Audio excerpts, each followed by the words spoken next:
Hey, welcome everybody. We are here at the first Libertarian, believe it or not, the first Libertarian Presidential Forum. Yes, for 2024. I am very lucky that I have with me today the one, the only Chrissie Mayr. How are you? Oh my gosh, I'm so great, Larry. Ready to talk libertarian issues. I'm pumped to be here. There's nowhere else I would rather be. I love that so much. That's amazing. Yeah. Yes, Chrissie, by the way, is an awesome comedian. She is also a host of the Chrissie Mayr podcast and Simpcast, which is a panel show, which comes out like once a week and like women yell about stuff or something, right? Yeah. We've been compared to The View, but tolerable and like a show you'd want to listen to. So it's exciting. It's high praise. I like that. That's awesome. So yes, I mean, we have with us 4 amazing candidates who are trying right now to start rocking and rolling. We have with us Mr. Lars Mapstead. We have with us Mr. Chase Oliver. We have with us Mr. Joshua Rodriquez and Mr. Mike Termott. So happy to have all of you here. How are you guys doing? Great. Thanks for having me. Thank you. Appreciate it. Excellent. Now, I want this to be more of a forum.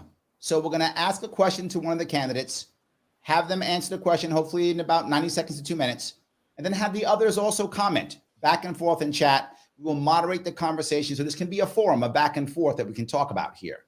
We'll start though with each candidate with a 2-minute opening statement, and we'll go in order if we could. We'll start right now if we could with Mr. Mapstead. Please go ahead. You have 2 minutes. Thank you so much, Larry. Thanks, Chrissie, for hosting as well, and all my fellow Libertarian presidential candidates. How many of you have struggled financially to make ends meet at some time or another? How many of you have gotten to the end of the month, run out of money, and had to eat top ramen for days on end? I grew up pretty poor, and in fact, I grew up with no electricity and an outhouse. And even into my early 20s, I was struggling to make ends meet. I discovered the internet, and I had a knack for marketing and computers, and I became a serial entrepreneur. I started many successful businesses, the largest of which was a company called Friend Finder Networks. And together with my partner, we grew that company to over 600 employees and $350 million in annual revenue. As a presidential candidate for the Libertarian Party, I believe that a political party exists to run candidates and win elections. And to that end, I have 3 points. Grow the party, support local candidates, and get fundraising from excited donors. In order to grow the party, I have activated the Lars 24 Challenge. It's where I challenge you to get 1 new registered Libertarian voter. And if we all do that, we can double the size of the party in 1 year. Local candidates are the backbone of the Libertarian Party, and I will campaign alongside our local candidates who are critical to our success. In order to maximize our message of liberty, we need the resources to do that. And so I'm focused on leveraging my expertise in online marketing to help the party fundraise. In fact, I want to put libertarians on the map by winning an electoral vote in 2024, and I have a plan to do just that. I want to help you gain the same success that I did, and I want to bring the same opportunities I found to all Americans. Let's work together to achieve these goals and make the Libertarian Party a force to be reckoned with. Let's show the country that individual liberty, limited government, and free markets are the key to a better future for all Americans. I'm Lars Mapstead. Support me as your presidential candidate, and I will put libertarians on the map in 2024. Thank you. Wow, nicely done. Right at 2 minutes, Mapstead. Very good. Mr. Oliver, if you would, 2 minutes. Oh, you're muted. You're muted, but you're making a lot of great points. I want to say, of course, thank you very much for Larry and Chrissie for hosting this debate forum, rather. I look forward to hearing from the others and really communicating back and forth with libertarians as they ask us questions. Where did I come from? Where are we at? And where are we going to go? I'm a former Democrat who left the Democratic Party because they weren't really an anti-war party. And I was tired of seeing my friends get sent to a war that was based on lies being told by the government. And because of that, I found the Libertarian Party. I have been a libertarian activist for the last 15 years. I've been fighting for a freer and smaller state. And to that, I've run for Congress in the special election to succeed John Lewis, who was a civil rights icon here in the city of Atlanta. And I also just recently ran for the United States Senate in 2022, where I forced a runoff in my state, where I made the duopoly pause and think about themselves for 4 weeks, and then realized that they had better options on the ballot than Herschel Walker and Raphael Warnock. Now I'm ready to take the energy that I got from that campaign and move it forward into 2024. I got notice from the Washington Post, Rolling Stone magazine, Vice, NBC, ABC, Fox, basically all the major media outlets, because I shook up the duopoly, and I'm ready to take that energy and that enthusiasm and move it forward into the 2024 campaign. I am somebody who believes in professionalism, energy and enthusiasm, and most importantly, youth. Because if we're going to grow this party, we need to actually start speaking to Gen Z. We need to be making sure that their first vote for president is a libertarian vote for president. Because if we do that, they will look outside the duopoly on every ballot for the rest of their lives.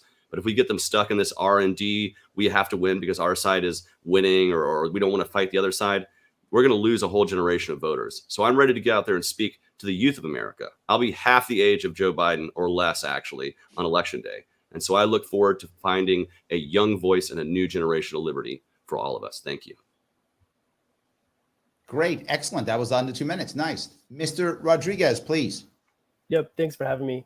I grew up Christian, so my family worked in a lot of nonprofits, and I think it shaped who I am today. So community service is kind of like built into who I am, and it's something that I want to pass on to my children. I have a bachelor's undergraduate degree in biochemistry, dual major in education, graduate school in chemistry. So I worked in chemical manufacturing, a research scientist destroying chemical weapons for the Army, quantum computing. So I'm a subject matter expert in cryogenics. But when the Parkland shooting happened, it was one of those situations that kind of, touched me in a way where I wanted to start acting and started getting involved. So I participated in my local county's Jefferson County School Safety and Security Task Force. And so I worked with Columbine survivors, professionals, you name it. And we analyze every aspect of school safety. And so longtime participant in my community emergency response team. So FEMA trained, search and rescue, mass casualty events, those sorts of things. But I also been a nonprofit operator for half a decade now, benefiting at-risk youth. And so a lot of the things I do is community-based. So when COVID happened, I was part of the Jefferson County Food Security Task Force. And that task force created the first ever, you call 211, you can find free food now near you 24/7. And so my nonprofit delivered over 5,000 pounds of food in a time of need when it was really needed when they started doing the shutdowns. But also I ran for mayor in 2018. I ran for United States Senate in 22. And so I'm here today to run for president of the United States. And I truly believe that I have the experience and the knowledge to move us forward in a new way. And as a scientist, I care about things like the environment. I care about who we are and where we're going to be headed in relation to science and technology. And so when we look at Gen Z's, yep, thank you. Excellent. Good. Mr. Maat, please. Thanks, Larry. We in the Libertarian Party have a huge opportunity in 2024. I think all of us recognize that. Polling data, for example, show that more Americans than ever before are open to the idea of a third party. And for reasons that we as libertarians should well understand, both Democrats and Republicans are dissatisfied with their respective parties, not just because they have crappy leadership, which of course they do, but also because I think there's a growing recognition in the United States that many of our most important problems are the result of bad public policy. I believe that to capitalize on our opportunity, we have to run the right type of campaign. That means learning some tough lessons from our past mistakes. We have to run a campaign that's focused on policy that cleaves hard edges against the other parties, that'll define our brand, that'll make us memorable. I'm running on a platform that does just this, which we call the Gold New Deal, because we believe that we need a new relationship between us and the government that we're willing to tolerate. I also believe that we have to put forward the right type of candidate, one who represents a credible threat to disrupt the usual two-party race, a candidate to whom voters will listen because they believe in someone who could be relevant to the process. I believe I am that candidate.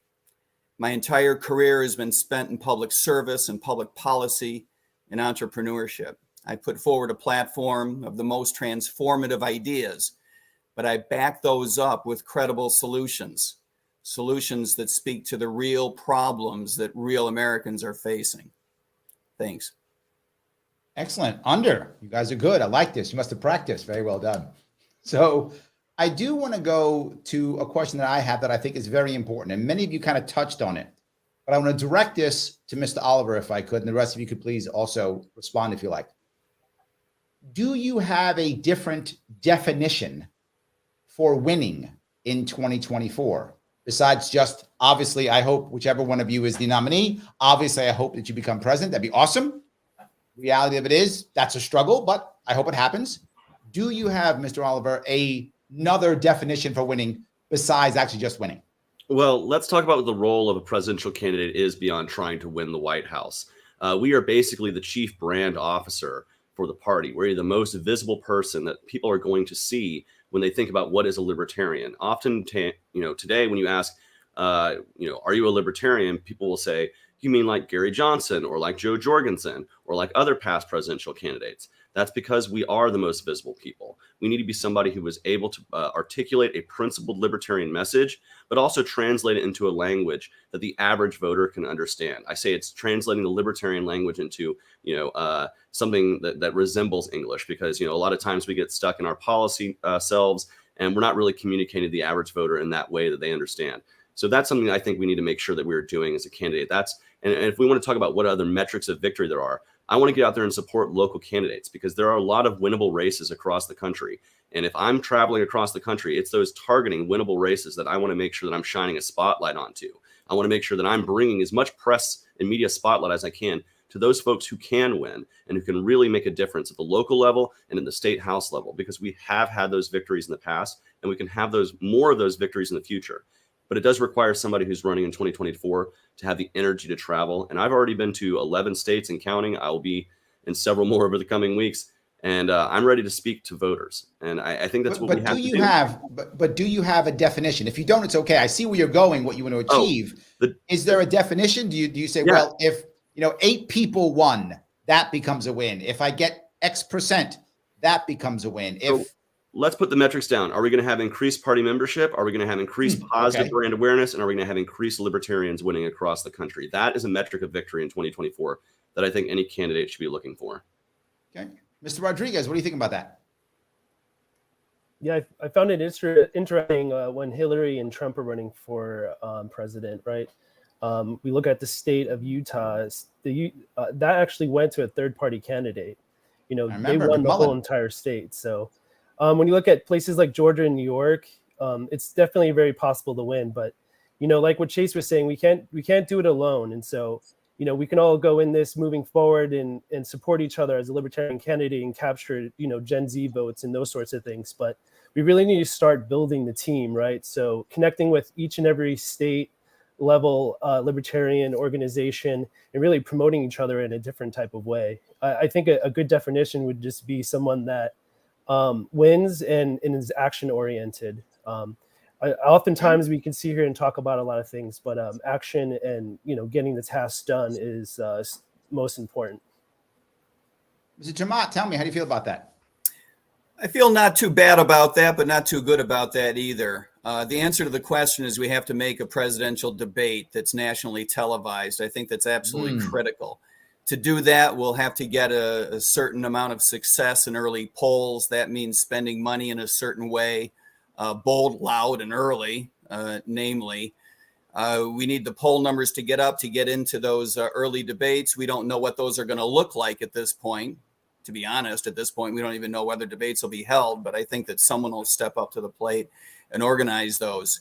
That's where we really have an opportunity to build our brand. Chase is right. We are the chief brand officer, and you only have to look at the past 2 or 3 cycles to see the missed opportunities that we've had. We need to be out there with policies that speak to people, but that differentiate us completely from the other parties. Our job is not to find common ground with the other party's politicians. It's to find common ground with other parties' voters and to differentiate us from the other politicians. So hold on. Let me then say, are you saying that if we get the debate, then that's a victory? Like that's also a win. It's another form of victory, getting in the debates.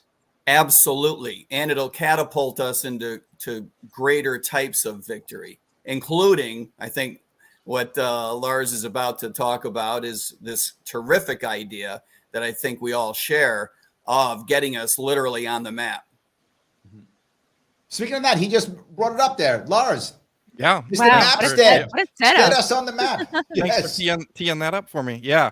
So exactly. I think that one of the big things that we can do to have a win this election season is to win an electoral vote.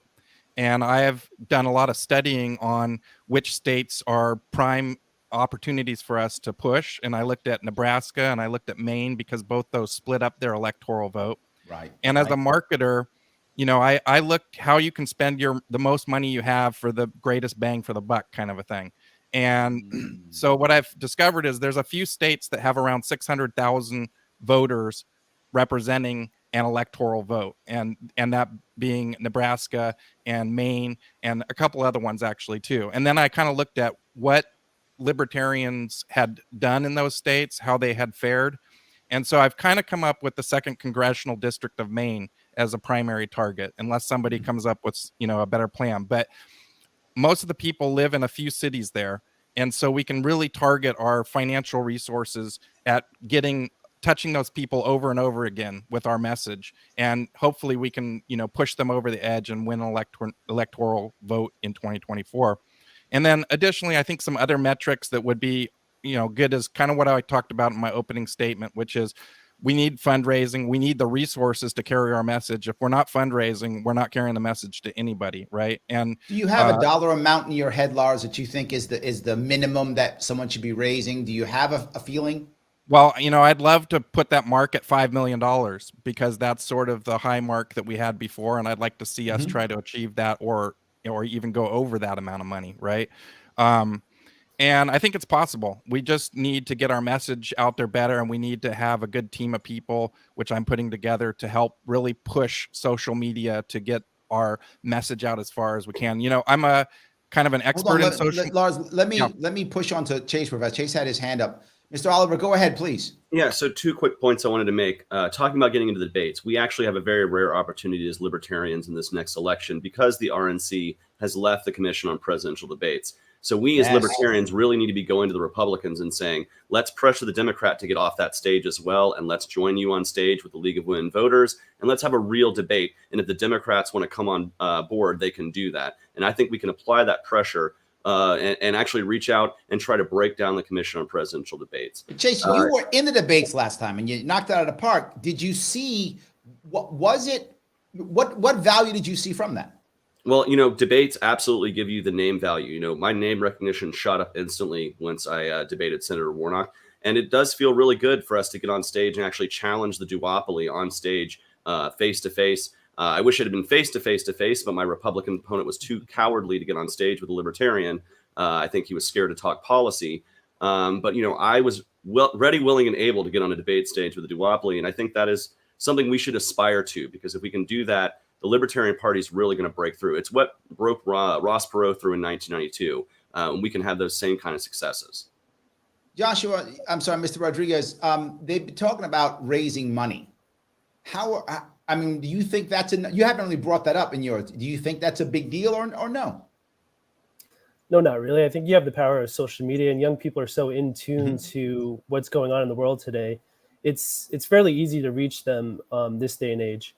I think if we're boots on the ground and we're doing our conference calls with libertarian organizations state by state, we could still do that via web conference.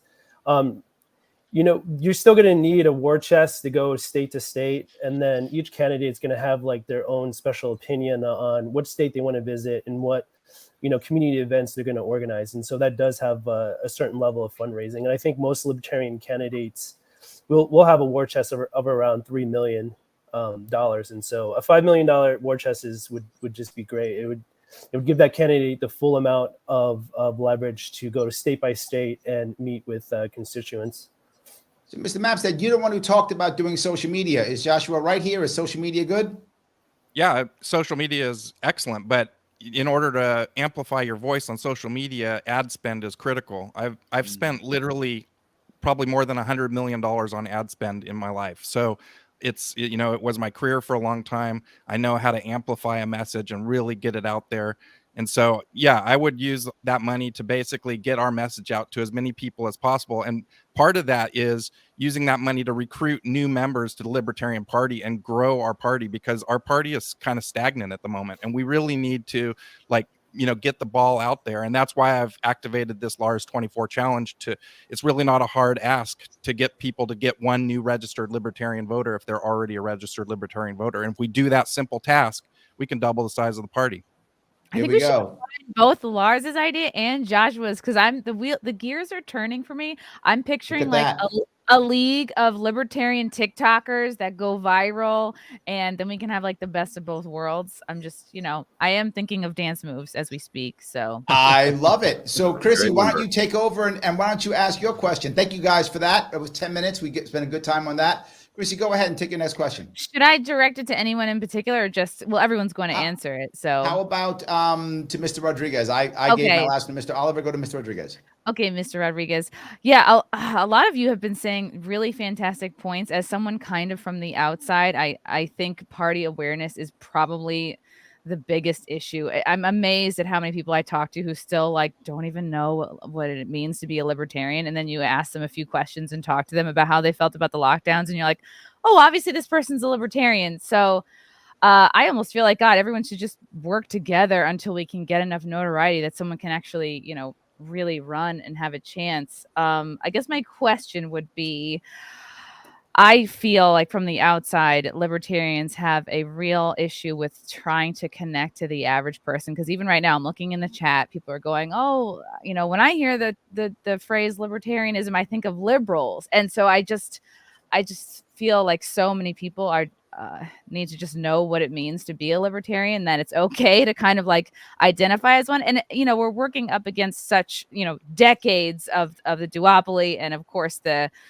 huge bankroll. So I guess my question is, this is so long-winded. How can libertarians kind of reach the average person while capitalizing off the concerns brought up by the lockdowns? Because I think the lockdowns is like could be a big W for libertarians in the future. Like, I don't think we should let go of that, because the lockdowns got people fired up. And so I guess my question would be, do you think you can kind of take the concerns from the lockdown to help bring libertarianism kind of to the average person? Okay, let's start with Josh. It's a good question. I think most millennials are actually trending liberal. Gen Zs right now are following the trend towards more conservative. So if you say libertarian, liberal, that's fine with me. But just to define it, it's libertarian liberty, and that's just how it should be stated. And so educating the community about that, it's going to be tricky. But when you look at the lockdowns in particular, I was fairly active in my community. I met with people and handing them food and supplies. It was absolutely heartbreaking. Having a woman come ask me if they have any feminine products that I have, or toilet paper, or a young person pulling over saying, geez, do you have water? It really impacted me in a different way. And so when you look at the hospitals, though, and what was necessary to gear us up towards a solution, and as a scientist, we have to be aware of what we should be considering appropriate as far as vaccines, those sorts of things. And so we know a lot of people are getting hurt by vaccines. Whether we want to believe it or not is going to be tricky, but the news media is very in tune with this. And then you have the FDA commingling with pharmaceutical companies. And so when you look at lockdowns, there's a lot of steps associated with saying a lockdown, abolishing the FDA, lobbyists associated with pharmaceutical companies, fundraising efforts with politicians. And so lockdowns are a scary thing, but when you look at our community and our businesses, everyone got hurt. And so if we say we're going to move forward in a different way, and we have that plan associated with how to do it, I think people are going to listen. And so reaching those people, again, through social media, those sorts of things is going to be important. I'm not really sure if it's the most highlighted topic to reach the community with. Lars might want to do ad spends, and will vaccines and lockdowns be associated with that? I'm not really sure. But we have a lot of work to do. And so education and defining libertarianism is definitely important. Chrissy, if I may, I think that one of the reasons why the issue that you brought up is so important is because it's emblematic of how a lot of Americans feel about the government in so many other areas. Going forward, some of the biggest risks that we face going forward are risks of our government misplaying the issue. We have climate change going on, for example. Do you trust your federal government to handle climate change? Or do you expect our government will impose industrial policy on us, screw up our economy, shut down certain aspects, force regulations on other aspects of our economy, trying to figure out what to do, and it costs us $1 trillion again, and we're right back in the same soup as we were over COVID-related shutdowns? Do you trust the federal government to handle China? China presents such a huge risk to us, not just because of the Chinese government, because of the silly ways our government reacts to it. You look at our economy, you look at our war machine, you look at all of the resources that our federal government spends incorrectly. The risks that we face are from our government. And I think people are awakening to that in a way that they never were aware before. So I think it's very important that we make the point that the management of the situation under COVID was badly handled, and that you don't want a Republican or a Democrat in charge when facing the next crisis. Yeah, definitely. Lars? Yes. Thank you. Yeah, I have been doing a lot of memes. It's a new thing to me, but it's what I've been doing a lot of for the last 6 or 9 months. And in fact, this summer, I was able to reach 17 million people using my memes on Facebook. And the message that I've been using, I've been doing a lot of different messaging. It's been all kinds of stuff. Sometimes it's vaccines, sometimes it's lockdowns. But for a lot of people, I think really it comes down to the economy. It's the economy stupid. And, I always say that people vote with their wallets, that if they're being affected financially, that is the number one thing that people care about. If they're not able to put food on the table, they're not able to put gas in their car, their eggs are $10 for a thing of eggs. So I think the economy is a critical piece that I'll be focusing on. In fact, one of the big memes that went viral was about a man who he had built a house and he was paying more property tax each year than the price he paid originally to build his house. And that went crazy, because people feel oppressed by the government. And the thing is that it's the local government that really kind of it touches your life on a day-to-day basis, right? When people are pissed off at the government, it's usually the water department or the garbage or, some local thing that's really pissed them off. The only thing that they really care about on the federal government is how much money it's stealing out of their pockets, right? And so I want to focus just on all those messages that seem to be resonating. And I'm really working on figuring out all those messages that work. And I'm going to be pushing those messages hard with the ad campaigns that I'll be running. Yeah, that makes sense. Take whatever everyone's biggest issue is and be like, okay, and here's how libertarians can help you with that, basically. Just bring it down to their level. Chase, did you feel like you answered this question, or did you chime in? I'd love to get a chance to answer it. Actually, you asked how are we going to communicate to the average person and also use the lockdowns for our political gain. Well, the truth is we can go into rooms of people who are not used to hearing the libertarian message. I did that when I ran for Congress in the bluest district in the Southeast. I was often the only liberty voice in a room full of Democrats, running against 5 of them and a guy who was to the left of the Democrats. And I was happy to provide that voice. But what are we going to talk about? The issues that are going to be important that are remaining from the lockdowns is, of course, inflation, as Lars mentioned, because it is the economy all the time. That is what's on top of people's minds. But the other issue that we can really harness and help lead on is on education freedom, because we saw that the lockdowns provided a great opportunity for us to see what a farce a lot of the government school systems are. And we're actually able to talk about decentralizing and breaking down this government school structure because people are sick and tired of seeing what happened to their kids when they were locked down. Kids lost an entire year plus of education because we were teaching via Zoom to a test that was a terrible curriculum that wasn't even really working in a classroom, much less on a screen like we're on right now. And so I think if we're going to harness the energy that came from the lockdowns as we're removing lockdowns, we need to remember that education is the biggest outlier and the biggest thing that is going to be the ultimate side effect from this in addition to the economy. And those are the things we're going to have to talk about. And I'm ready to go in rooms full of people who have never heard that from a libertarian who are ready to hear it now because they're woken up to the issues. Yeah, I think more people are libertarian curious than they realize. So it's all about reaching them. You're muted, Larry. Now you're muted. I said they're lie curious. Yes, Yes. curious. They're lie curious. It's all good. It's all good. It's all good. Could I step in for a second, Chrissy, if you don't mind? Yeah. We're talking about connecting, and you brought up to the average person. The thing you brought up was schools, which Mr. Oliver, that hits home, absolutely. And then Mr. Maat, you brought up the idea of the economy, hits home completely. Will Democrats, Republicans be talking about that? Or in other words, are we just going to be able to talk about it and we'll be the only ones talking? Or are we going to have a different way of talking about it? Which one were you talking about, Mr. Maat? We're going to have a different way of talking about it. And I think the good news here is that Republicans and Democrats have been merging together for a couple of decades, and it won't be hard to differentiate ourselves from them. Neither one is fiscally conservative anymore. They both buy into spending all kinds of money, whereas we need to be the ones out there talking about capping spending. They're the ones out there who they may complain from time to time about inflation, but they're both uber supportive of the Federal Reserve System. We need to be the ones out there talking about ending the Fed. I think, as everybody knows, I've got a 3-point plan on my website to do just that, starting with taking away the Fed's monetary policy in a discretionary fashion and replacing it with a rules-based system. We can all have a food fight about what we want that rule to be. But the bottom line is the Fed has to go, and no other party is going to be talking about that.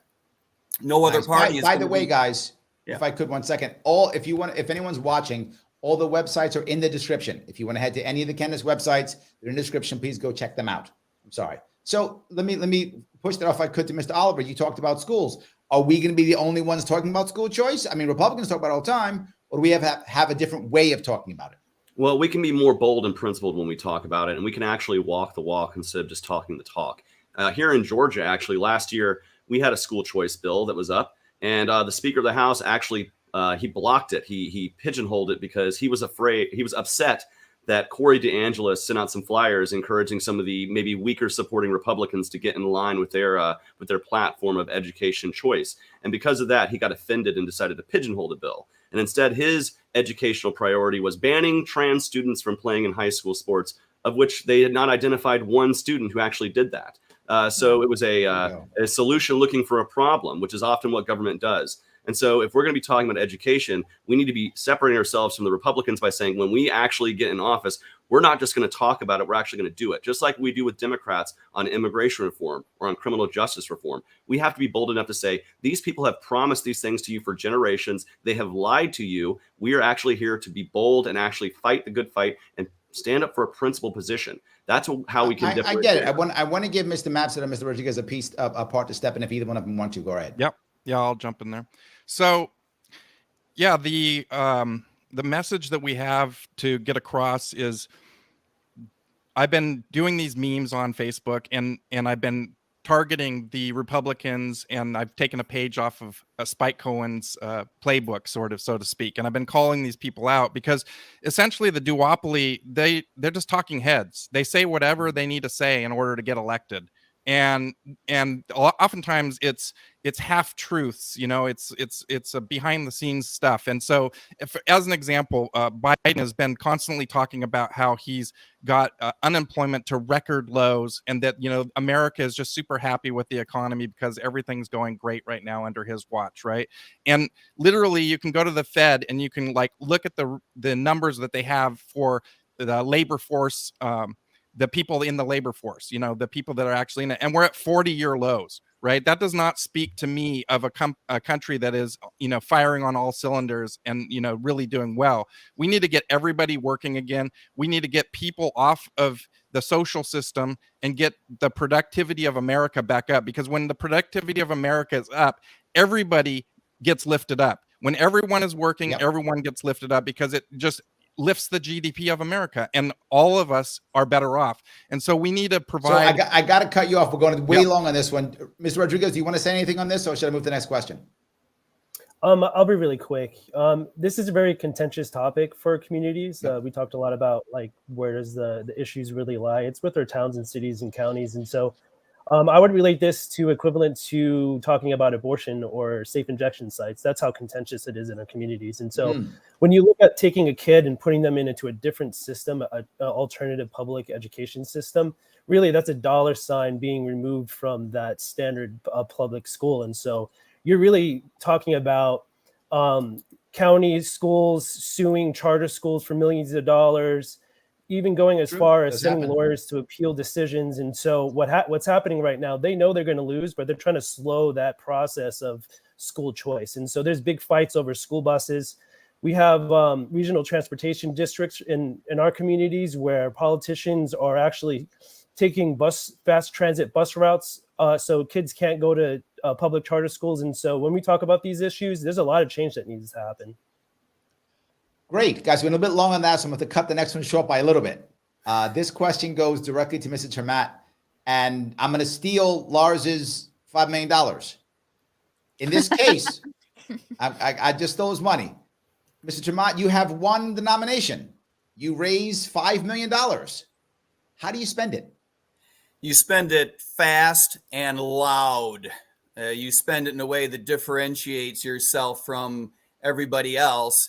And it has to be spent very quickly. The object of the game is not to say, well, I got $5 million and I got 5 months. I'm going to spend $1 million a month. That's not how this works. You need to spend it as quickly as possible. If you have $250,000 in your bank account, you're doing something wrong. You got to spend that sucker by 5 p.m.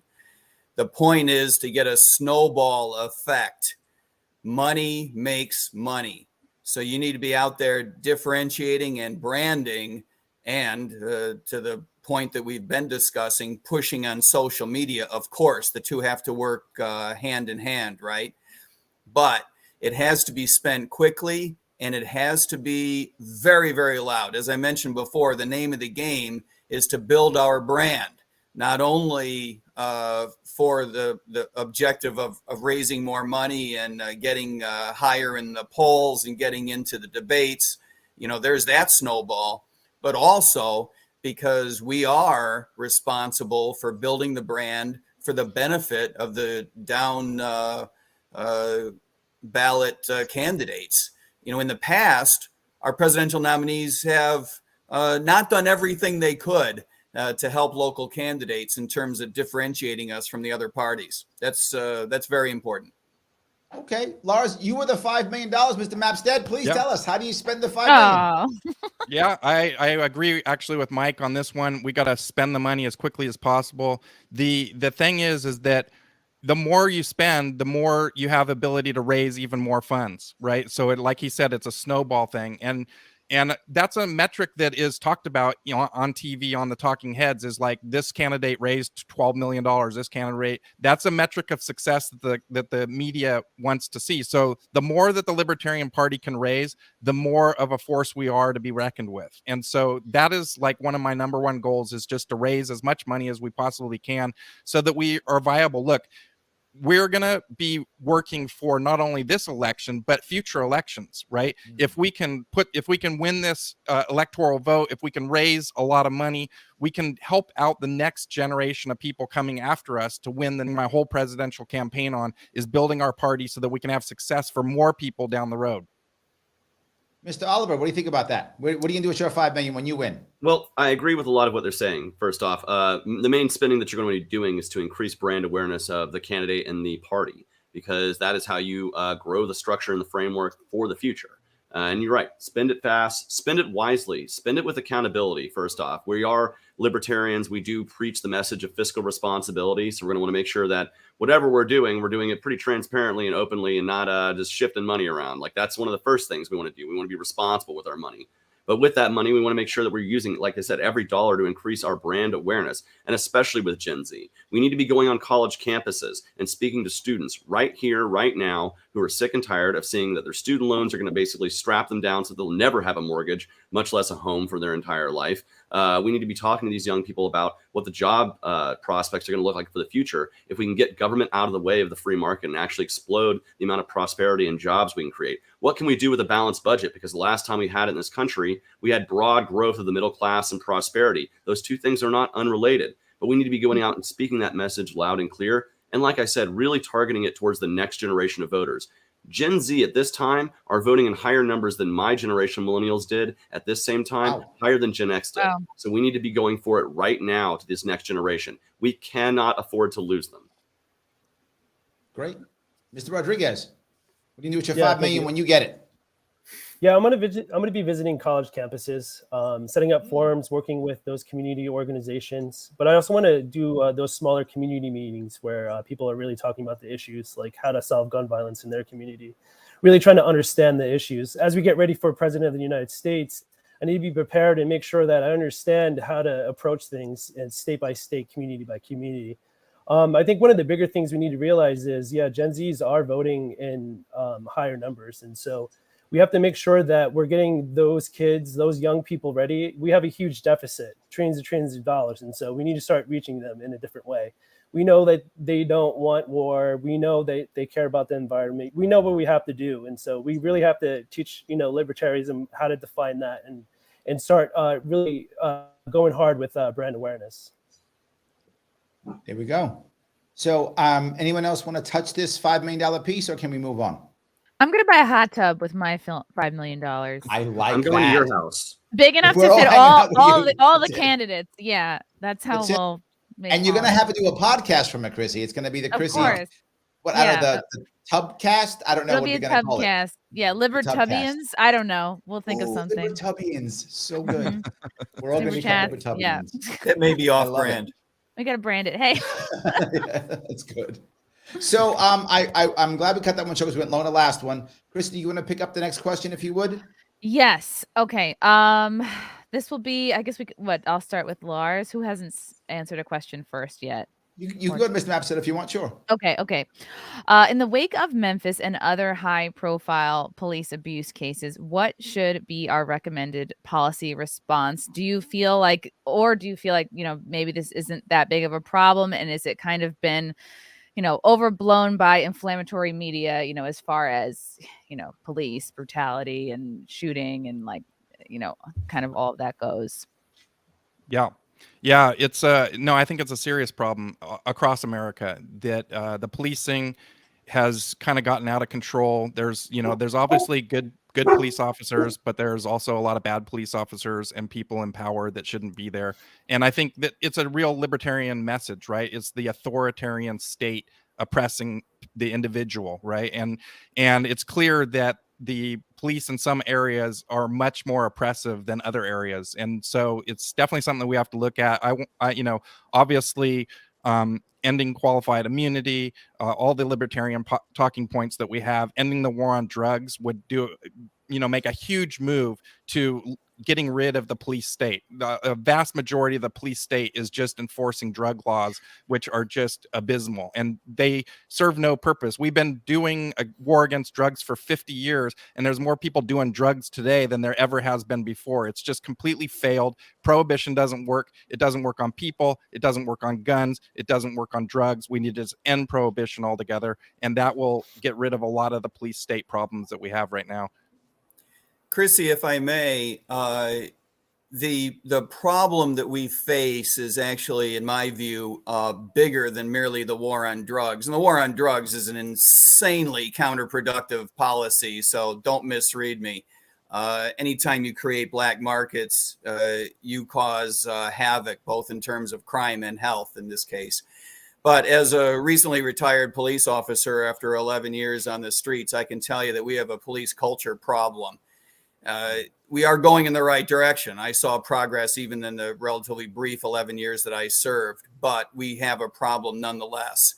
I believe that courts are far too deferential to police officers, and that is the big reason why we need to give up qualified immunity, not because it affects so many cases, but because it can speak to how we want police culture to evolve.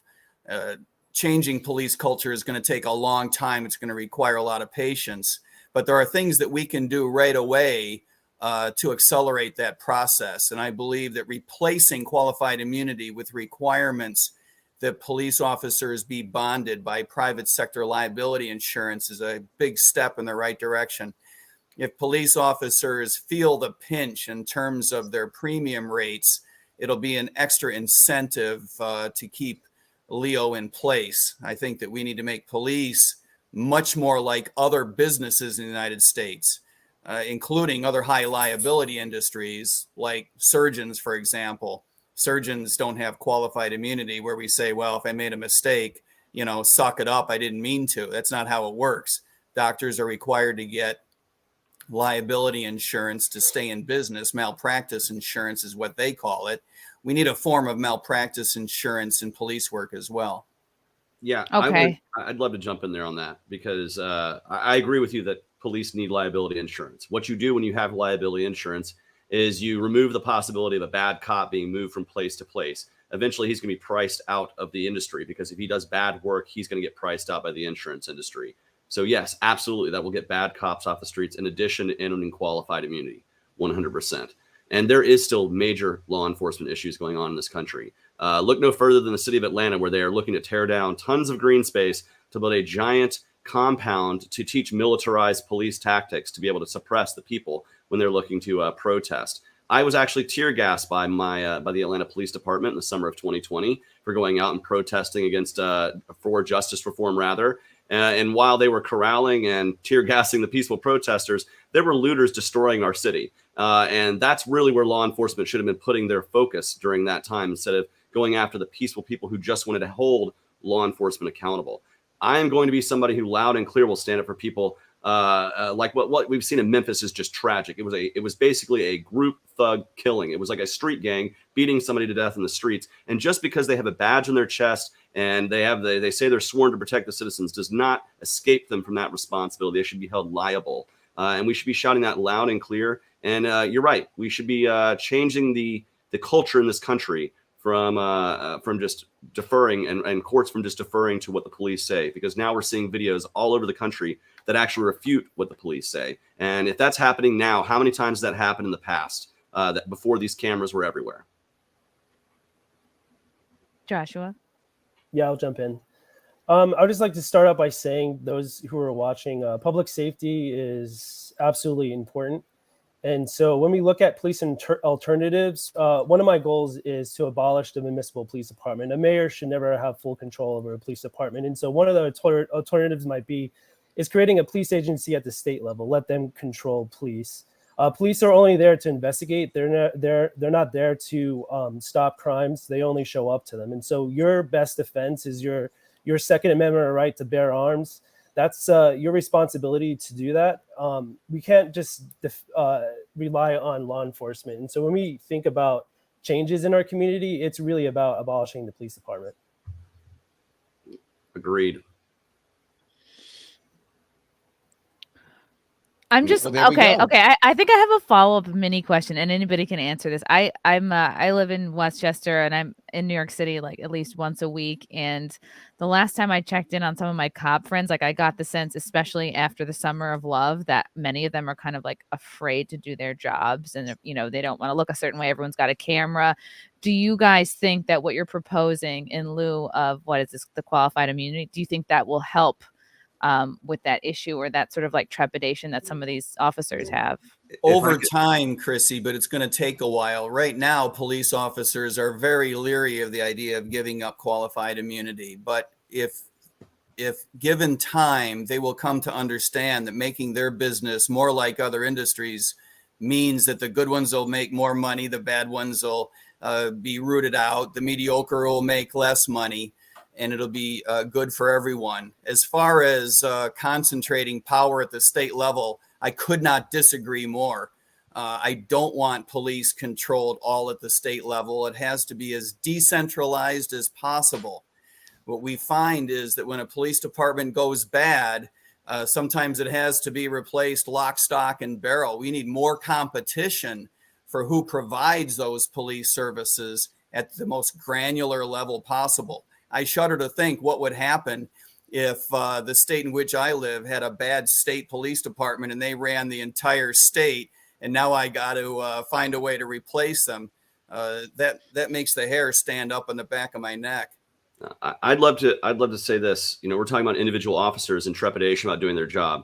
The truth is that if they want to actually have a safer time on the beat, you know, increasing community trust is how they do that. If you don't have the community's trust, you have a much more dangerous time being a police officer. And so ending qualified immunity, creating liability insurance programs, having body cams on will increase that community trust. People will more likely call the police if they trust them. They're not doing that right now because they are fearful of the police. Go to communities in cities all across this country, and people are fearful of the police for good reason right now because they do not trust them. If you want to regain that trust, you have to be willing to extend a hand. And that's the message that we have to be giving to officers. You have to be giving up this qualified immunity to create community trust so that you can be safe and that people can feel comfortable knowing that what you're doing is the right thing as opposed to just being shielded from legal liability. That is what's going to help create more trust between communities and police, I think. Yeah, and get that respect back. Yeah. Yeah, I'd like to jump in there. So one of the things that I saw that really caught my attention was this idea of how many times people interact with the police. That the more times that people interact with the police, the more likely there is to be a bad situation that occurs, right? And so I feel like a lot of the laws that we have don't really need to exist. That they're just there to like gather revenue or to, you know, cause people to, you know, have harm. And so I feel like if we reduce the amount of times that people have interaction with police, we're going to have a much less chance of people getting, you know, beaten down and murdered by our own police state. And I'm not a fan for the state police either. I feel like police are fine, but we just have to like get back to, you know, people that are working in our police departments that have some morals and have some good judgment and really care about the community. That's where we need to get to, not people that are like angry and pissed off or have a axe to grind against different groups of people. We need to have people that are serving the community. That's what, to me, that's what a police officer is serving the community to help maintain the peace, right? But not at the expense of your liberties and the authoritarian state. Yeah. So if I could jump in here, I want to move on to the next topic. And I've been looking at the chat while we're talking, and there's been a bunch of different questions. Some people actually sent some questions in ahead of time. I'm going to ask a generic question that kind of encompasses many of what people are thinking. I'm going to start us with Mr. Oliver, if I could.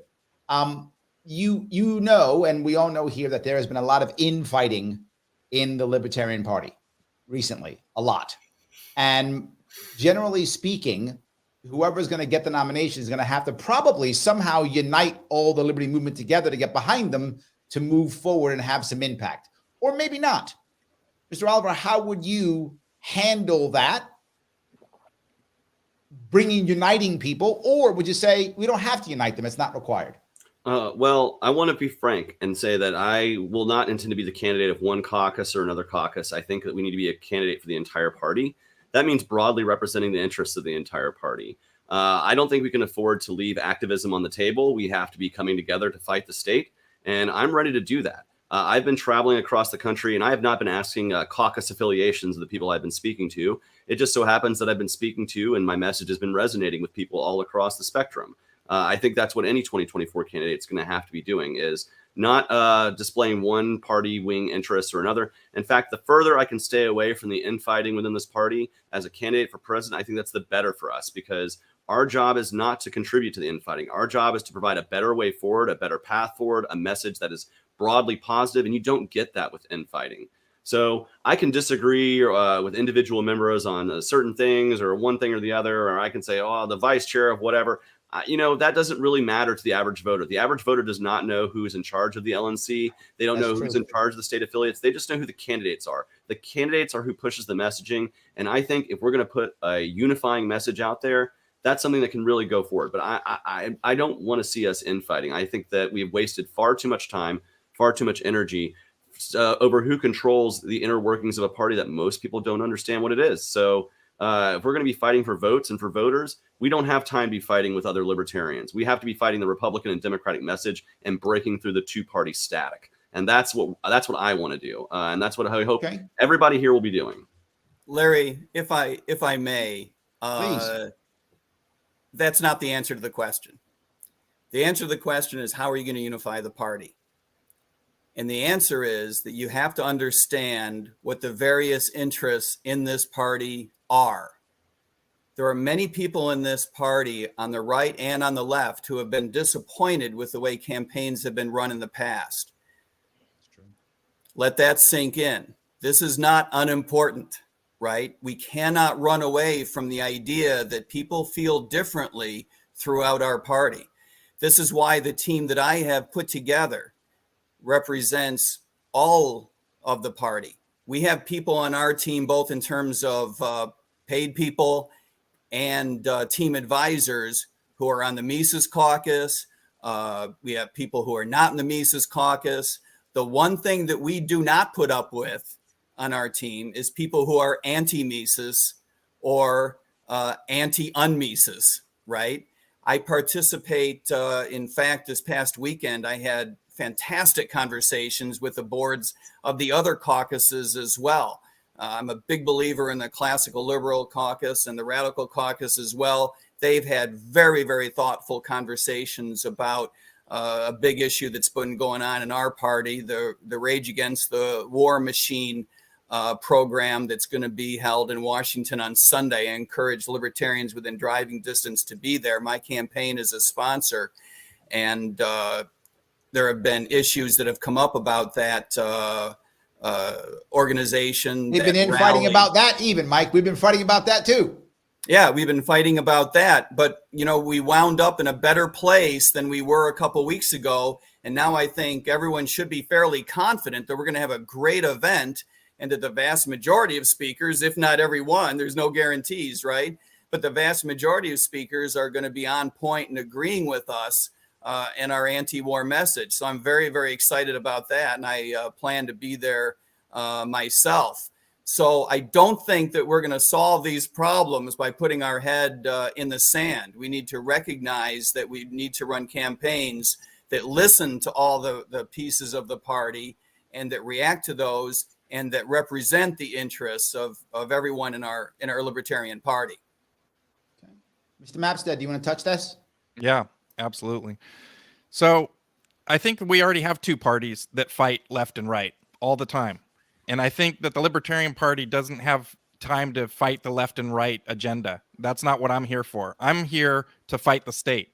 I'm here to reduce government in your life. And that's something that the other two parties don't have. And inside our own party, the left and the right are fighting each other. And it's like, we need to stop that stuff. We need to focus on there's only so much time in the day to fight. And if you're fighting each other, you're not fighting the state and you're letting the state get bigger. And we don't want that. Like, we want the state to be reduced at all cost. And that's my goal. And so I'm not in the party wars, in the inner party wars, the caucus wars. I just want to end the state as much as possible. And I'm not going to get bogged down by the left-right debate that's going on inside the party. That's a great t-shirt slogan. If we're fighting each other, we can't fight the state. There we go. Turn into it like that. bathing suits or something. Yeah. Okay. Mr. We Rodriguez. have to unite I'm a big believer that we have to unite this party, and that's why we're running the type of campaign that we are. I think that we need to realize we have various parts and we need to bring them all together. Mr. Rodriguez, give me your 2 cents I on would this. just simply say politics is a pretty dirty business. And so politicians are always going to be running into these sorts of issues. And I think when you have somebody, no matter who they are, what their background is, or what the fake news media says about them, if they're going to put work in, let's get to work. Well, I gotta back up Mike on this one here. Mike answered the question.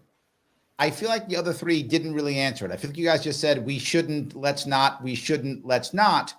When I think some people in the party are going to say, no, Lars, you got to pick a side. No, Mr. Oliver, you got to pick a side. Or they're going to push us into this, right? Try to do this, and we have to handle it. So hey, go ahead, Mr. Oliver, please. People have tried to push me into being one candidate or the other, being the anti-Mises candidate or being the whatever. I'm not interested in doing that. If that is what you were looking for, if you were looking for a candidate who's going to spend their time fighting the infight, I'm not your candidate. I'm a candidate who's looking to speak to voters outside of it. Because, for instance, I ran into a voter who was super socially conservative, very anti-gay. I'm LGBT. And I, at the end of the day, said, listen, if you don't ask the government to push that on me, I'm going to live my life as I wish, and I'm not going to ask the government to push that on you. We are both libertarians in that point. You're a conservative libertarian. I might not be as conservative as you. But that's the message we have to be doing the average voter. The infight, you're right. We have to heal these divides. And the way you do that is by treating people with respect. When I go to conventions and when I speak to libertarians, my hand is extended regardless of where they come from or what caucus they roll with, because I want to hear from them. I want to communicate with them. Iron sharpens iron. It is okay to have discourse within the party. But what we can't do is let that become a detriment to the movement. And we can't be trying to make hay out of fighting with each other, because that's not going to work. But ultimately, at the end of the day, we have to come together. Mr. Mapstead, do you want to touch that? Yeah, so far, I've talked to people in lots of various caucuses and had good conversations with people in various caucuses. And so far, my messaging doesn't seem to piss anybody off. So far, the messaging that I'm putting forward, everybody seems to appreciate and like. Sometimes I get pushed back a little bit here and there, but I feel like that's the way to heal the party, is just come out with messaging that appeals to everybody and not the left-right message. That was my point, is that we got to stop the left-right messaging and get to ending the state, because that's the message that works for libertarians. The opposite of libertarian is authoritarian, right? That's the opposite. And so we want to end the authoritarian state. And it's not about the left-right stuff. Like I said, there's plenty of people arguing that already in America. We don't need any more. Mr. Rodriguez, you want to touch that? Yeah, I'll just have pretty much the same answer that I had before. Okay. Each state, they have their own state rights, they have their own beliefs, they have their own organizations, and so they have their own special needs associated with their communities. And so my job as president of the United States, right, would be to support those communities in a different way. And you're going to go in and you're going to be boots on the ground and you're going to connect with those people. In my opinion, if people are going to have like social media fights and social media wars, that's fine. But that's not the goal. That's not the motivations of the Libertarian Party. It's really Mike, stop talking. Did they answer your question now or no? I'm sorry, Mike, did they answer your question now or no? This particular question? This particular question, I don't believe has been fully answered. I think that we've got candidates in our panel who are very much anti one caucus or the other. I think that that's too bad. I know that my campaign is above that, but it did not rise above that by disregarding the issue. We rise above it by listening to everybody in the party and working with all the caucuses. We work with leadership in each one of the states and recognize that people have differences, but we're building a team that can bring everyone together. All right. Chrissy, do you want to take the next question? Okay, my question sort of piggybacks off of what Larry mentioned, and I'm looking at the chat too, and I guess I would like to hear from everybody what you think the most damaging stereotype exists about libertarians or the LP that exists right now, from what you feel from, doesn't matter if they're just average people or, people within the party, but most damaging stereotype and what you would do to fix it, or can it be fixed? And I guess we could start with Lars. Okay, excellent. Yeah. So in the online social media that I've been doing, I get a lot of messaging from people, and people have, like you said, they have a different opinion on what a libertarian is, or don't even really understand, what our message is. But I think part of that comes from this same kind of situation that you have in the left and the right. You have radicals on each side of the, you have the far left and the far right kind of a situation. And I think in the Libertarian Party, you have the same thing. You have people who want to, abolish the government, and then you have people that want to have like 6 people in the government. And so so we need to, basically the messaging is, it can't be like super on the edges. We have to actually have a message that appeals to most Americans, because that's where people are at. And so when, our ideal might be ending taxes, abolishing all taxes, because taxation is theft. But the reality of it is that it's somewhere in the middle. I always say that politics is our ideal, but that's not what's practical. And what's practical is somewhere in the middle. And that's what we have to be aiming for. That we can say that our ideal is this, and that we want to move toward that ideal, ending the Fed, abolishing taxes, but that the reality is going to end up somewhere in the middle there. And that's what we need to be targeting. Okay, so if you could sum it up in a couple words, Lars, most damaging stereotype. That we're just basically too radical. That we're too radical. That we need to, we need to get our messaging more mainstream so that people agree with us and get to some level of reducing the state. Because right now, the two parties are not reducing the state, and so any level of reducing the state is better than where we're at right now. True. Okay, Chrissy, if I may, with all due respect, I don't think that that's the right answer. The right answer is that our worst stereotype is that we're out of touch with people's problems. It just so happens in this particular presidential cycle, we should be out there with the most transformative ideas possible, because our government is going in the wrong direction. Our government is actually in the business of hurting people right now. And I do not believe that we should be out there with messaging that is in any way compromised. I think End the Fed is a great example. It may well be that some years ago, End the Fed would have been considered too radical. Not anymore. People are of a mind that they understand that inflation doesn't grow on a tree. It comes from bad monetary policy. We need to be out there explaining why ending the Fed is the right move. As a professional economist for 25 years, this is absolutely in my wheelhouse. I don't put up with this idea that ending the Fed is just, in la la land. That's the direction that we need to be headed. Maybe, it's going to take a long time and it has to be accomplished piecemeal. But telling people that we're going to fight inflation and the other parties don't care about inflation is the wrong message. We have institutional problems in our government. We need to go after them with very transformative ideas. So the question is I'm sorry. The question was what is our biggest negative stereotype? And first, I do want to say our biggest negative stereotype is lack of empathy.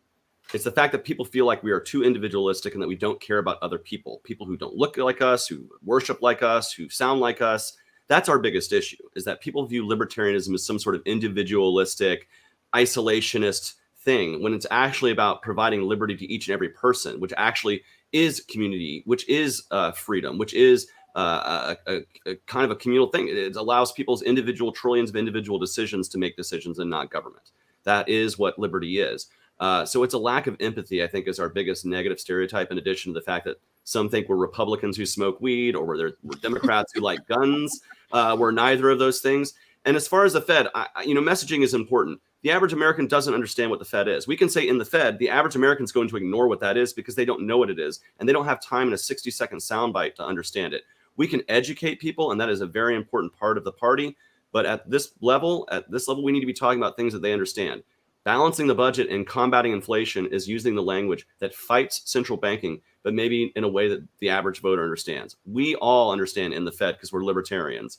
The average voter is not one of us yet. We need to bring them into it, and you bring them into it speaking their language, not our language. Yeah, the Fed goes over so many people's heads. It's like, it's not even, in my opinion, like a worthy catchphrase. Most people think the federal government when you say in the Fed. They're like, okay, in the federal government, of course, you're a libertarian.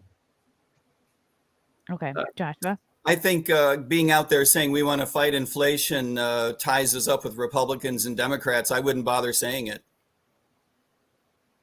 And I'll just chime in and say, I don't think libertarians have any negative stereotypes.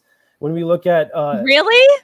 Oh, I like that. I like how Josh was thinking. We're good to go. We're good. Okay. When I say I'm going to abolish ICE, I get the Latinx vote. When I say I'm going to abolish police, I get the black vote.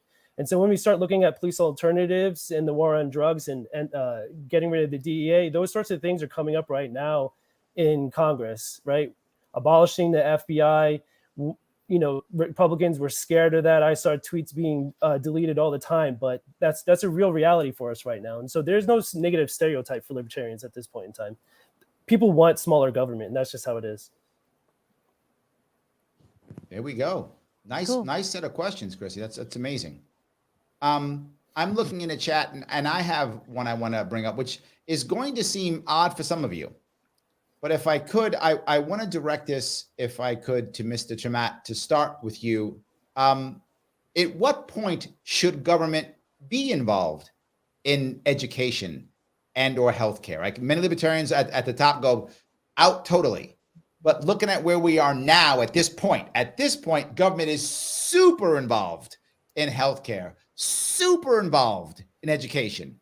So is this a point where we just abolish everything now? Do we tiptoe? Where should government be right now involved in education and in healthcare? And it's no coincidence that those are the two businesses that are most screwed up in the United States. Yes. We need to not only make that point, but we need to be the North Star that says that is the direction in which we should be going. We should be getting government completely out of education and medicine, recognizing that we can't get it done by Tuesday at 3, but we need to be out there saying that's the direction that we need to go. The government got into medicine, not just through Medicaid and Medicare, which are completely abysmal, but through the tax code, inviting in a big way employer provided insurance. And that's where the barn door was open and the horses ran out. So I don't think we should be under any false pretense thinking that this is going to be easy to unravel. But neither do I believe that we should be saying things like, partial school vouchers for certain places in certain communities might be worth a thought. No, that's bullshit. All money that the federal government, the state government, and local governments raise for the purposes of education has to follow the child. And that means no matter where they go, including staying at home. Here we go. Mr. Mapstead, you want to touch this? Where should government right now be involved in healthcare and education, recognizing that we don't want it, but it is right now completely in every aspect? Yeah. Well, one thing is as president, you don't have a lot of control over the local level of education, but you do have control over the Department of Education, which I think we need to get rid of immediately. And that would be the first thing that I would do.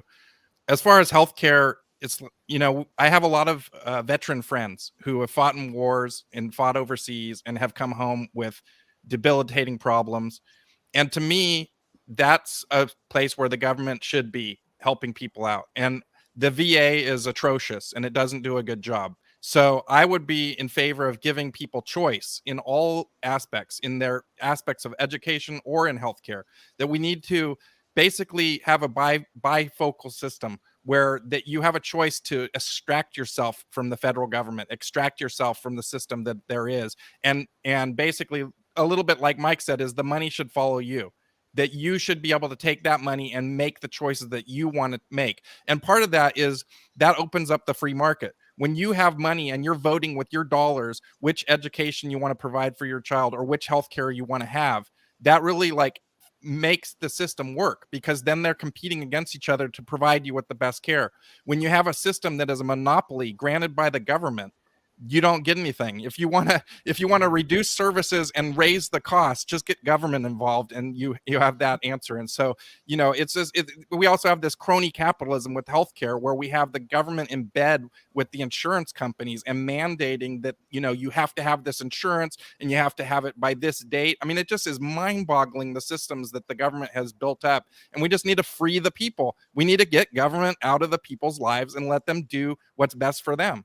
And we still need a little bit of a safety net for those people that can't take care of themselves. And so I'm not for just completely leaving everybody out hanging dry, but, we need to reduce the state as much as possible. I got it. Mr. Oliver. Well, I'm a minarchist. So what should the government be doing with education and healthcare? They should be protecting people from force, fraud, and coercion and enforcing contracts and property law. That's really what the government's role is. Now, where are we at right now? We are in a much Right. bigger onion than that, and we have lots of layers to Yes. peel. And I will be in support of any legislation that begins to peel the layers away. Is it going to be incremental? And many times it will be, but can we make huge leaps forward, such as eliminating the entire DOE and block granting that all back to the states? Yeah, that's a big leap forward that we can take. But there's also incremental steps that we can take, such as deregulating insurance, such as deregulating healthcare, and starting to peel back the onion. It will take time. It might not happen in a 4 or an 8 year term of a president. It would take a long time because we didn't get here overnight. The tyranny did not just magically appear. It took many steps to get where we're at. It's going to take many steps to get us backwards. But what we have to be honest with is where the ideal is. And the ideal is getting us to a minimal government that is basically protecting you legally from force, fraud, coercion, and violence. And that's the role of government. And as I believe is a minarchist. We have anarchist friends who might believe in even less government, but until we get to that point, I think we should all be on the same train working to reduce the state in our lives. And I think that's something that we can all do together. I love that. Is there a specific thing you want to bring up, Mr. Tremont? Uh, I just saw you nodding, so I thought you wanted to say something. No, I was agreeing with Chase that it's a long haul, and it's our job to show the path and to let people know where it is that we want to get to. And he's right. Whether you're a minarchist or an anarchist, we're all going in the same direction. But I do believe the American people are ready to hear a message regarding taking a much bigger step in that direction than ever before. And so I would hate to think that we might make the mistake of suggesting to people that, we're comfortable with baby steps. If we have to, we will tolerate small steps one at a time, but don't have to be happy about it. Yeah, Libertarian Mr. presidency is Rodriguez. likely dealing with the Republican and Democratic Congress. So we're going to have to take whatever baby steps they offer until we can get Libertarians in the Congress to start making the big steps. That very valid point. Ms. Rodriguez, you didn't touch this, please. So with healthcare in particular, it's probably the number one concern for most people in the United States. Mm-hmm. So it's something that I'm going to be following intensely. So when you think about the FDA, if the FDA didn't exist, I think we would have a cure for HIV right now, this second. And so if we end war, we can focus on curing cancer. And so when we look at education, the school to prison pipeline, and so we have a lot of work to do. One of the things I've noticed in my community was we put the surveys out when they did the lockdowns. African Americans said they want online school. They don't want their kids in school. And so if the federal government can do anything, we can create programs to offer people opportunities to stay in school. And if they're poverty riven and they need to move to a different house because rents are going up or whatnot, they have a safe place to be in while they go try to find that affordable housing and those sorts of things. And so we need to start creating school choice alternatives. And so it's just going to be a lot of work. There we go. Does anybody else want to touch that before we move on? Excellent. Chrissy, please take us home with our final question. Oh, wow. Okay. I'm between two of the questions in the chat. One is about ballot signatures and one is about crypto. What is the stronger feeling here? Do the crypto, FTX. Come on, FTX is good. Do crypto. Digital currency, seriously, yep. Okay, let me scroll down here. Goodness. Something about, okay, what about FTX? Did it prove that crypto is corrupt? Basically thoughts on crypto. And please, if I can add to this, yeah. I also want to have one piece. Add also the central digital currency. Your feeling on that also. Yes. Did FTX destroy crypto? Is that true? Do we no longer trust it? And second, what is your view on, it looks like it's coming, but maybe not, you tell me if I'm wrong, the idea of basically a digital dollar, right? Chrissy, you already know the answer to this. FTX was not a crypto phenomenon. All I know is that guy really needed a haircut and he wouldn't get one. He really does need a haircut, but not all of us can look as trim as Larry and Lars do. They just looked terrific. Look, FTX was garden variety fraud. Just because somebody steals your car doesn't mean we have a car market problem. This guy stole crypto from people, and he stole real US dollars as well. that doesn't mean there's something wrong with our currency markets. Now, as far as central banking getting into digital currency, this is something that we really don't want to happen. Just another reason why we need to end the Fed, by the way. But even if a central bank gets into this, I don't believe that they'll be sufficiently sophisticated to derail the progress that's likely to be made over the next half dozen years on the blockchains on which Bitcoin and Ethereum are running. We are in the next, certainly, if I had to guess, and I usually guess wrong, so take this with a grain of salt, I would guess that in the next dozen years, we will reach critical mass in terms of our economy moving real bold into smart contracting. And at that point, everyone's going to need a blockchain strategy who's in commercial business, and the currencies are really going to take off. The big risk in currency markets is that you're going to be left on the outside when they take off. That's the bigger risk than currency markets are going to tank. Yep. Chase. I'll jump in there. Oh, okay. Go for it. Oh, no, you go ahead, Chase. Hey, well, what I was going to say is two things. One, FTX did that decrease confidence in crypto. It decreased confidence in Sam Bankman-Fried. That's what FTX did. Crypto is still strong. Crypto is still something people can invest in. It is a way for people to basically keep their money out of the hands. It creates money privacy. It's something that is a good thing. I like crypto a lot.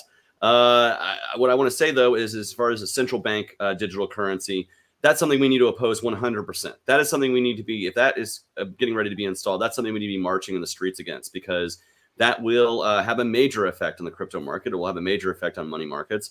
And it is something that the government is going to try to inject itself to remove the privacy that crypto offers each and every person. You should be allowed to invest in crypto if you want to. You should be allowed to do what you want with your money. Whether it's in dollars or in crypto or in gold and silver, it's yours. And I think we need to be doing everything we can to prevent the government from kind of sticking their nose into the business of the American people at every level. And that includes with our money. And you're right. This does lead to end the Fed. It ties into a lot of those things. But first, we got to introduce people to cryptocurrency. That's still something that a lot of Americans still have a lot of mysticism around. And I think if we're going to talk about it, we need to be talking about it from an educational and talk about the benefits of cryptocurrency and oppose any government crypto, so-called crypto that they want to create, digital dollars and whatnot. Yeah.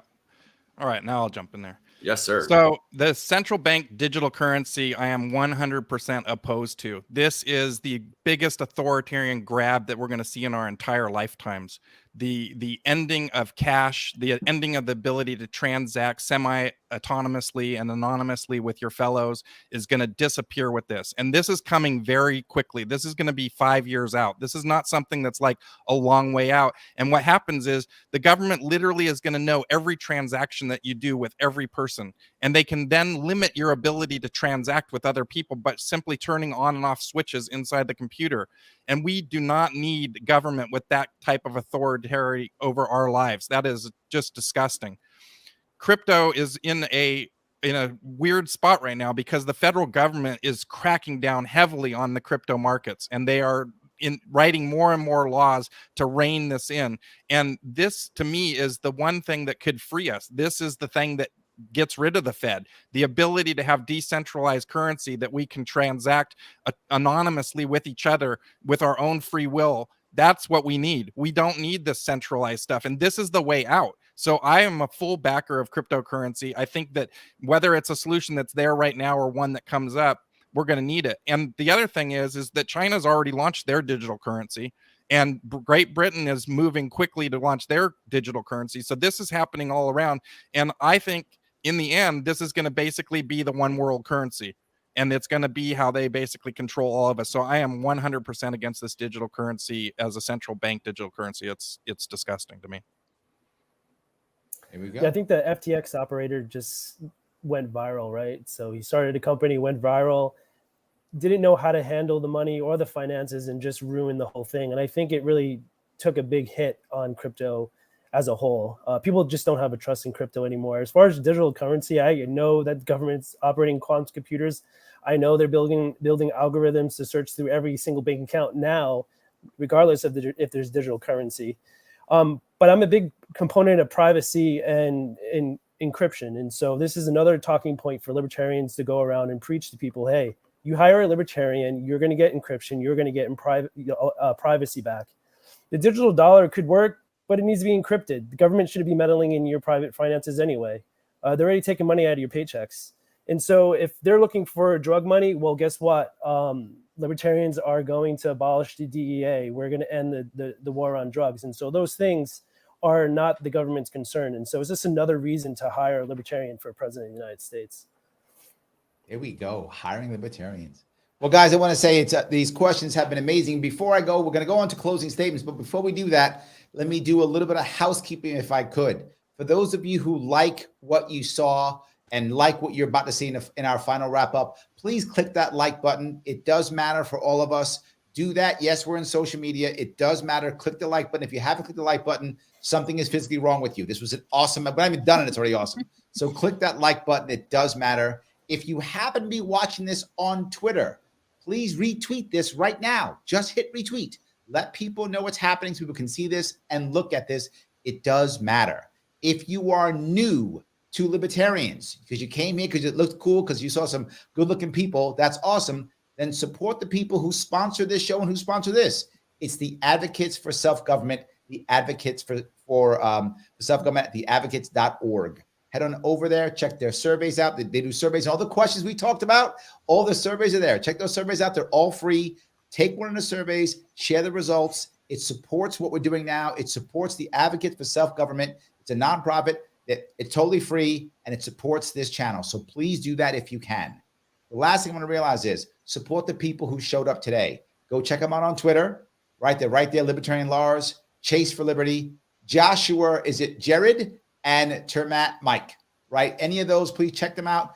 All the descriptions, all their details and descriptions, if you want to check them out. And lastly, Chrissy came today. Check out Chrissie Mayr, please. Go check out her website. She is actually touring coming up here. It's Chrissy as in CHRISSIE if you're listening, and MAYR, Chrissie Mayr. Yes, Mayor or Mayor. So I now want to head off if I could, and then take the closing statements. We could 2-minute closing statements. We'll start with Mr. Oliver and then go to Mr. Rodriquez, Mr. Termat, and then Mr. Mapstead will take us home. Mr. Oliver, as soon as you're ready. Well, first and foremost, thank you, Larry and Chrissy, for hosting this forum. It was a great event. I really enjoyed getting to hear from the other candidates and having this discourse. That's what's healthy in a political party, is to have that healthy and respectful discourse.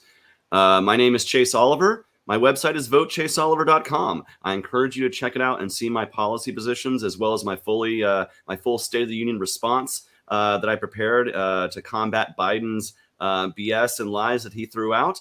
I'm somebody who wants to bring energy and enthusiasm back to the Libertarian Party. I want to be somebody who's going to get out and fight for those Gen Z votes so we have a next generation of Libertarian activists and voters. I'm somebody who wants to bring professionalism to the race, and I'm somebody who wants to contrast the octogenarians who are running the two-party system with somebody who's under 40. Because the truth is it's about time for our generation to start having some say in things, because we're the generation that's going to be most affected by the decisions that government is making today. So we are the generation that should be making the decisions that government is making today. I want to fight for each and every one of you to be the best individual you can be, and so that you can live your life authentically as yourself in peace. And I want to be somebody who's going to be pushing that message in all 50 states vigorously, so that we can have a true libertarian message break through the two-party static. Again, thank you to each and every, to Larry and Chrissy, to each and every one of you who are watching this. I encourage you again to go to my website, votechaseoliver.com, and check out the policies. And in the meantime, I'm going to be traveling across the country. If you are at a libertarian convention or a libertarian event, there's a good chance I'm probably going to be there in the next few months. So I encourage you to come out, say hello. I'd love to shake your hand, hear from you, and hear your feedback about what we need in 2024, because all of us together are going to have to work for a more free and prosperous world, and we're going to have to do it together. Thank you very much. Excellent. Thank you so much, Mr. Oliver. Mr. Rodriquez, please, 2 minutes as soon as you're ready. Yep. Thank Larry. Thank Chrissy for having me today. I just want to tell people to go out to find my website, Joshua for Unity. That's joshuaforunity.com. Read my bio, peruse my platform, go to my social medias and give me a follow. I have a passion for community. I always have it. I think most millennials do.